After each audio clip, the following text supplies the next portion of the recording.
Over the past few weeks, one question has come up more than almost any other, and it isn't how much weight have you lost? It's not what dose are you on, but something I honestly hadn't given much thought to when I started this journey. What happens if my BMI gets too low? It's a strange question when you think about it. You spend months, sometimes years, trying to lose weight. You celebrate every milestone. Every pound lost feels like a step towards better health. But then, almost without realising it, a new worry appears. Could reaching a healthy BMI actually affect whether I can continue taking the weight loss medication? The medication that's helped me get here where I am today. I've seen this question asked in Facebook groups, Reddit forums, in comments on my own videos, and the closer I get to my own goal weight, the more I've realised I don't actually know the full answer. So today, that's what we're going to look at. So if you're new here, my name is Mantas Midlife, and this channel has documented a medicated weight loss journey now for just over 12 months. In that time, I have lost over 80 pounds. Now, a year ago, most of the conversations around Mounjaro were about getting started. Would it work? What are the side effects? How much weight can I realistically lose? But that conversation is slowly changing now. Thousands and thousands of people are now getting close to or reaching maintenance. And for the first time, people aren't just asking how to lose weight, they're asking how they're going to keep it off. And that's where this question about BMI suddenly becomes really, really important. Because if BMI is one of the things used to decide who can start this treatment, what happens when the medication does exactly what it's supposed to do? What happens when someone who once qualified no longer fits the criteria? Do they have to stop? Can they stay on a maintenance dose? Or does reaching a healthy BMI mean the journey is over? These aren't just theoretical questions anymore. They're questions that more and more of us are soon going to have to answer. And to understand the answer, we first need to understand the number at the centre of it all. BMI. BMI stands for Body Mass Index, and it's one of the most widely used ways of estimating whether someone is a healthy weight. And now, BMI was developed over 200 years ago in the 1830s by a Belgian mathematician. And what's interesting is that he never designed it to judge the health of individuals. It was actually designed to be used as a statistical tool to study populations. The formula itself is surprisingly simple. You take your weight in kilograms, you divide it by your height in meters, squared. Simple as that. That number then places you into one of several categories, and here we are nearly 200 years later, despite everything we've learned about obesity, metabolism, body composition, all the science, all the technology we've got, and BMI is still one of the main tools used by healthcare providers. It helps shape public health policy, guides treatment decisions, and in many cases determines whether you or I qualify for weight loss medication like Mounjaro.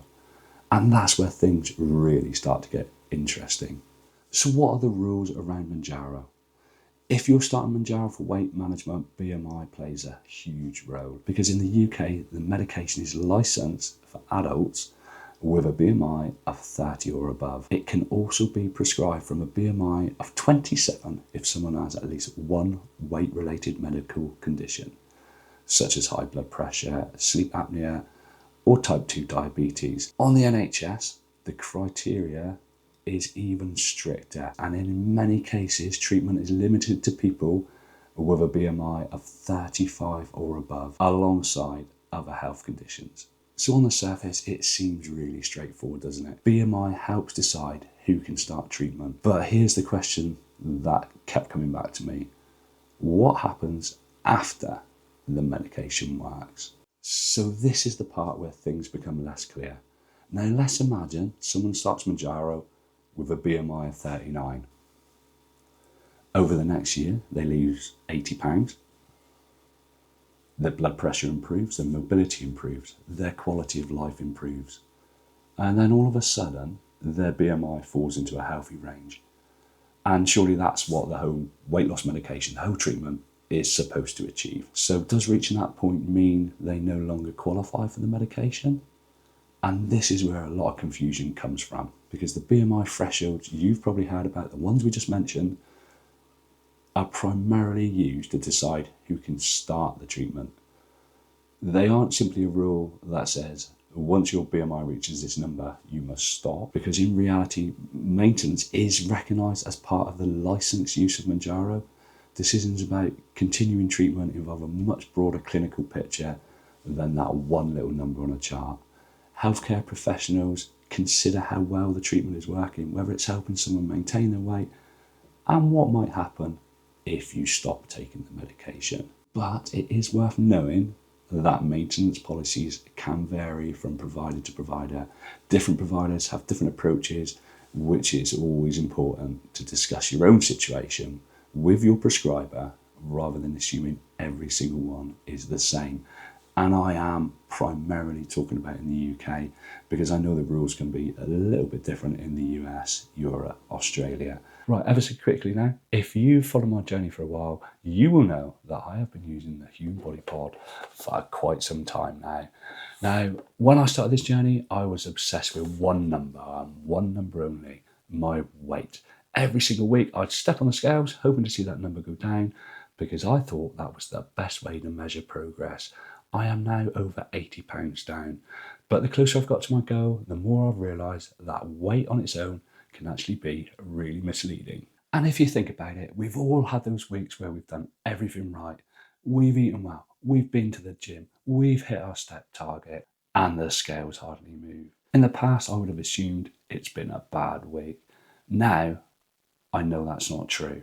And that's why I love my Hume Body Analyser. It performs a full body composition scan, measuring your arms, your legs, your torso individually, rather than simply estimating everything from your feet like smart scales do.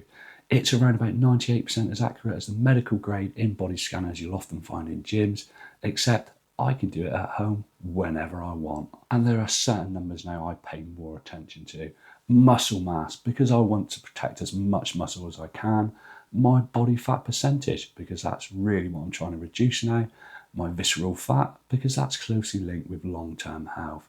Even things like hydration and metabolic age are going to help me understand what's actually going on instead of simply reacting to one weigh-in every week. Because if you only ever look at your weight, you're only seeing part of the picture. And as I move into maintenance, that's become more important than ever. I'm not trying to become lighter at any cost. I'm trying to become healthier. If you'd like to find out more about the Hume Body Pod, I'm going to leave a link in the description below. If you use code MANDOSMidlife, you're going to get a discount. And you can also, believe it or not, stack the discounts. Go and have a look now. Check it out. So, why does all this matter to me? Because this isn't just an interesting question I found online. It's becoming my reality. Maybe not today, maybe not next week, maybe in a few weeks' time. And for the first time since I started this journey, I'm getting close enough to my goal weight that these questions are going to actually start mattering to me. I'm no longer wondering whether Mounjaro works. I know it works. I'm thinking about what's going to happen next. And the more I've looked into it, the more I've realised one thing. Because if someone has transformed their health, improved their blood pressure, reduced the risk of disease and built habits they can hopefully maintain, should a calculation that was developed over 200 years ago be the only thing that defines the next stage of their journey? Because I don't think it's that simple. So what am I going to do? So after looking into all this, it naturally leads me to the next question. What am I actually going to do? And the honest answer is I'm not rushing anything. If you watched my video last Wednesday, I revealed, after a lot of cogitating, my complete maintenance plan.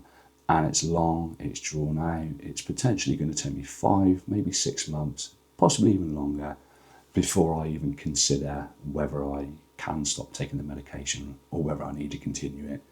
Which then arrives me at that destination where my BMI potentially may be too healthy for me to be able to get this medication prescribed.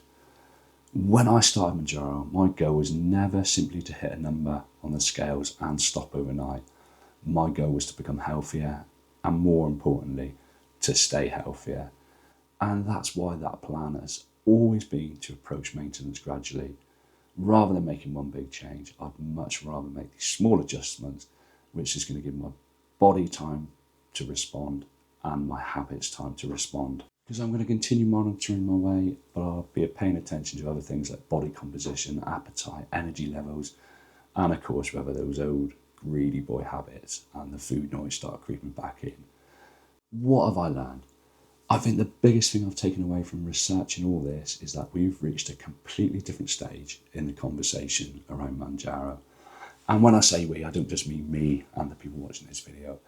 I mean, we're at a certain part of the journey, a lot of us, probably tens and hundreds of thousands of us, where we're no longer concerned about whether it's working, because we know it's working. More and more people are now asking, what happens when it does work? How do you maintain your weight? How do you avoid regaining that weight?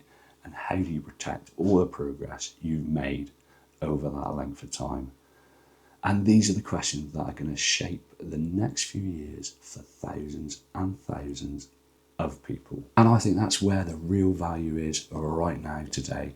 Not just celebrating the weight we've lost. Absolutely, we need to celebrate that. But we also need to learn how to live successfully afterwards. So, can your BMI become too low to stay on Mounjaro? And the answer isn't as straightforward as many people think. BMI is an important part of deciding who starts a treatment. But when it comes to maintenance, there are other factors that come into play. And those decisions should always be made with your healthcare provider. For me, this journey has changed. I'm still chasing that next milestone on the scales. And how do I make sure this isn't just weight of loss, but a life of change? I genuinely love to hear your thoughts.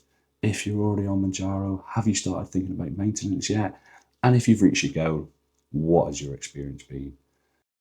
If you've enjoyed this video, I'd really appreciate it if you would give it a like. Subscribe to the channel if you're new, and join me again on Sunday for another Sunday coffee morning, where we will catch up on the week, answer the questions, pet peeve of the week, and see how this journey is progressing. I will leave my maintenance plan on the screen right now, and there will be another video that YouTube Algorithm Central HQ has decided that you're going to love. So if you want to watch those next, that would be amazing. Until I see you on Sunday, take care